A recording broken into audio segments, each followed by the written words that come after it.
Hello there. So you want to know how you can simply go ahead and create a Etsy account from your mobile device? This is the only video that you'll ever need to watch on the internet. So with that being said, let's just get straight into the video. First things first, all you need to do is simply go ahead and open App Store and then go ahead and search for Etsy just like that.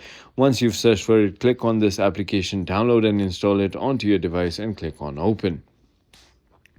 Now, once you open Etsy, you're going to be taken to this screen right over here. And now, in order for you to go ahead and create an account, all you need to do is just enter your email right over here and click on sign in or create account. When you don't have an account, it's just going to ask you to go ahead and verify that email and then ask you to create a password. And it is as simple as that.